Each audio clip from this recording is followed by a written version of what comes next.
In this opportunity, we are going to talk about an alternative Wacc formula.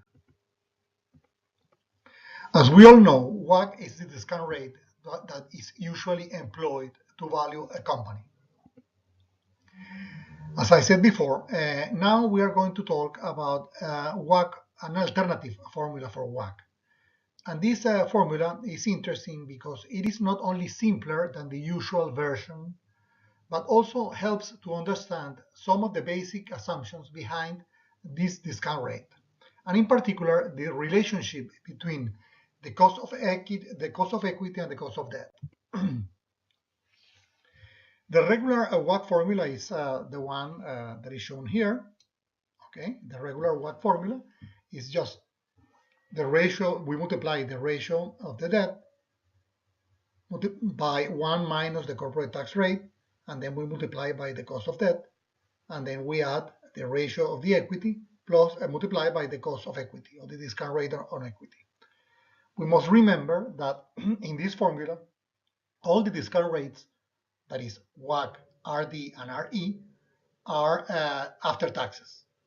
And also that all the quantities for the debt, the value of the firm V, and E, the value of the equity, all these quantities are market values. Well, let's get started with this alternative formula. First, we must define a series of variables, okay? We have first the free cash flow. We know what is the free cash flow produced by the firm. Then EBIT, earnings before interest and taxes. Interest stream, this is interest that is paid by the firm over time. Tax stream, the same, taxes that are paid by the firm. TC is the corporate tax rate. VL is the market value of the levered firm. That is the value of the firm, assuming that the firm has debt. Rho is unlevered discount rate after taxes. This is the discount rate that would apply to the firm, assuming that the firm doesn't have any debt. RD is the discount rate on debt, that is the cost of the debt. And VU is the market value of the unlevered firm, is the value of the firm, assuming that the firm does not have debt. A is the market value of the assets of the company. Well, what we will do is that first we will calculate the free cash flow. And we will do this making an assumption. The assumption is that all the cash flows for the firm are just no growth perpetuities. So the cash flows are the same year after year. If we use this assumption, we can see that the free cash flow has two components. The first component is just this one here, which is EBIT minus interest multiplied by 1 minus the corporate tax rate. This is the free cash flow to equity holders, okay? Because it's just earnings before interest and taxes minus interest, okay? And then we subtract the corporate tax rate, that is the free cash flow to equity holders. And the other component, I, is just the interest stream, is the free cash flow to the debt holders. Then we can rearrange this expression and we obtain this new version here. Okay, the free cash flow will be EBIT multiplied by 1 minus the corporate tax rate plus the interest payments multiplied by the corporate tax rate. The first part of this second version, EBIT multiplied by 1 minus the corporate tax rate, corresponds to the unlevered free cash flow, because it's just earnings before interest and taxes minus taxes is just the cash flow that would be received by shareholders in the case in which the firm does not have any debt. Our next step is to calculate the value of the firm. To do this, we have to discount these two components of the free cash flow. The first component, as we said before, is the unlevered free cash flow. So we must discount this unlevered free cash flow at the unlevered discount rate. And the unlevered discount rate is Rho. Given that this is a no growth perpetuity, the present value will be EBIT multiplied by 1 minus TC divided by Rho. And the second component, which is I multiplied by TC, is just interest payments multiplied by a constant, which is the corporate tax rate. So the discount rate that we should apply here is just the cost of debt, RD. So the present value will be I multiplied by TC divided by RD, given that, again, this is a no growth perpetuity. So this is what we have here at the bottom. The value of the levered firm will be EBIT multiplied by 1 minus TC divided by rho plus I multiplied by TC divided by RD. The first part corresponds to the value of the unlevered firm. Why? Because remember that we said that EBIT multiplied by 1 minus TC corresponds to unlevered free cash flows. So the present value of unlevered free cash flows must correspond to the value of the unlevered firm. And the second component, I TC divided by RD, is equal to D multiplied by TC. Why? Because I divided by RD is just the present value of the debt, is D, and TC is a constant. So the value of the levered firm VL is equal to the value of the unlevered firm VU plus D multiplied by TC. D multiplied by TC, as you see, adds value to the value of the unlevered firm. So the value of the levered firm is higher than the value of the unlevered firm. And the difference is precisely D multiplied by TC.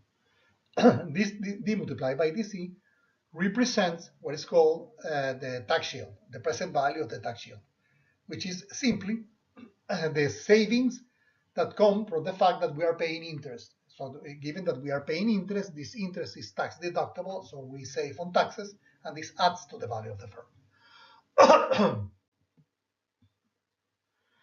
Well, we can use this last expression to build what we call the financial balance sheet.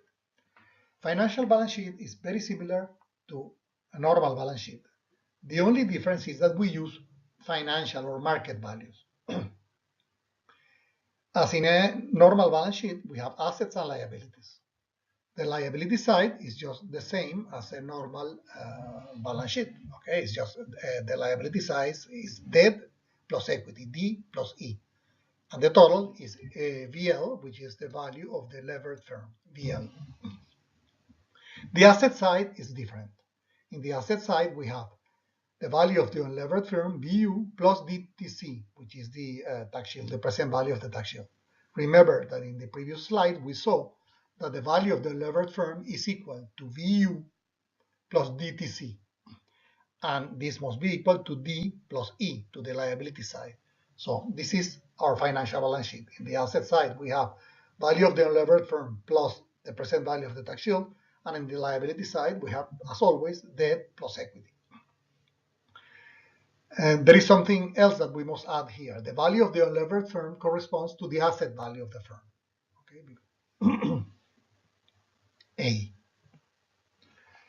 So then our next step is to calculate what is called the cash flow identity. Cash flow identity is just, we make the cash flows that are generated from the asset side equal to the cash flows that are received on the liability side.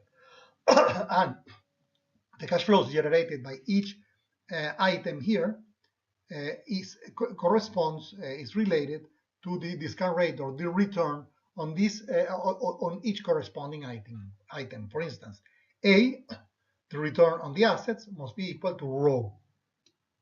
Okay, the discount rate on unlevered cash flows.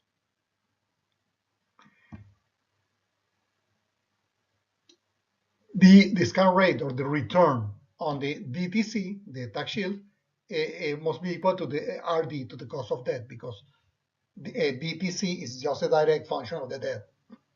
And as can be expected, okay, the return on the debt is RD and the return on the equity is RE.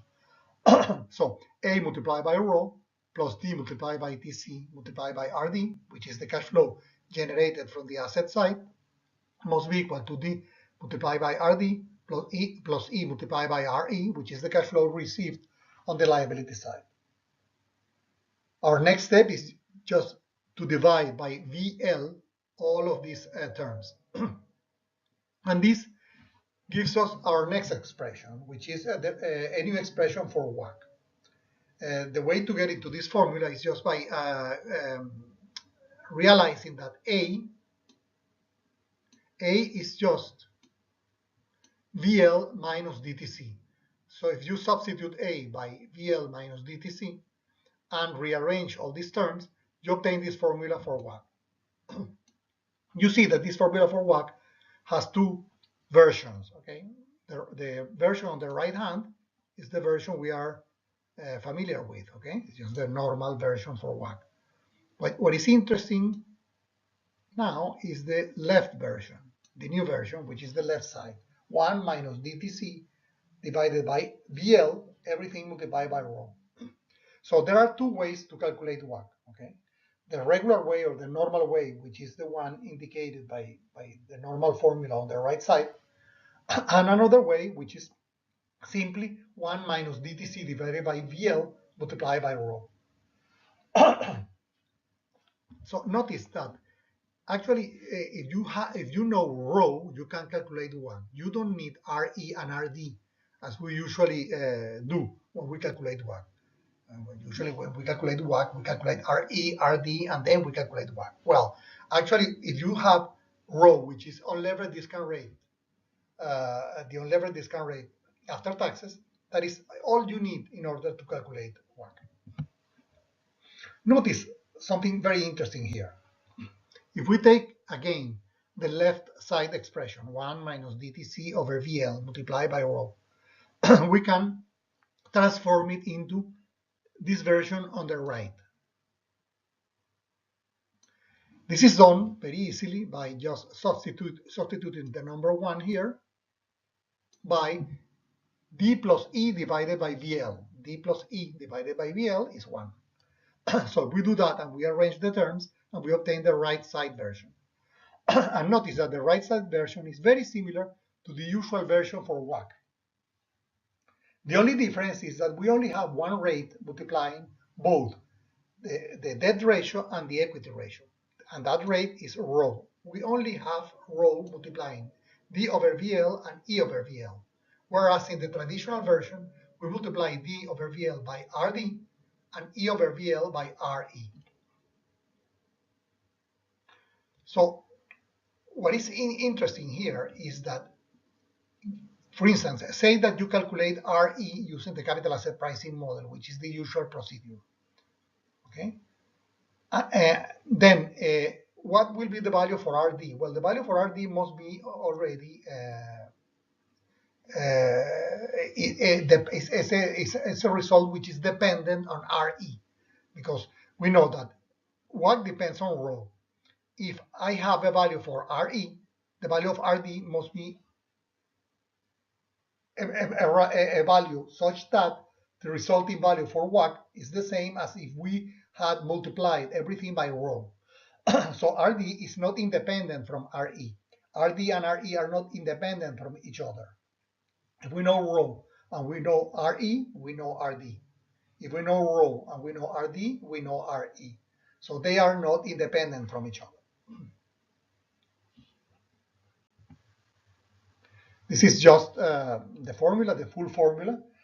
Now in one single slide, as you can see, we have a left side version, which is the version that we usually are not familiar with. And then we have the right side version, which is the version we usually employ to calculate Wacc. Let's summarize some of our conclusions. First, RD and RE then are no longer necessary for the computation of Wacc. Only the unlevered discount rate after taxes rho is necessary. And we saw that this is so in the left side expression for Wacc, the one that we just proved before. Second, it becomes clear that RE and RD are not independent from each other. RD is not the market cost of debt, but a function of rho and RE. Then, if RD is not independent, why practitioners usually calculate use RD just as the market cost of debt? And what practitioners do usually is that they take RE from the capital asset pricing model and RD from the market cost of debt. So they assume that these two rates are independent from each other. They come from different sources. They are not directly related to rho. Why practitioners do this? Well, this in fact, is inconsistent with the Wacc formula. But it makes sense to do this, just to use RD as the market cost of debt. It makes sense because this is a practical way to account for the costs of financial distress or bankruptcy costs. We know that as the company gets more and more leverage, the probability of bankruptcy increases and the cost of financial distress increase. Okay, so RD goes up with the level of debt, and this value for RD somehow accounts for the cost of financial distress. So in sum, what practitioners do is inconsistent with the Wacc formula, with the assumptions of the Wacc formula, in which RE and RD are not independent from each other, but it's a practical way to account for the cost of financial distress. And this is what we say in this last paragraph. Also inconsistent with the Wacc formula, the use of a market cost of debt is a practical way, but not the only one, to account for bankruptcy costs. And this is everything I wanted to share with you today. So until the next time, thank you.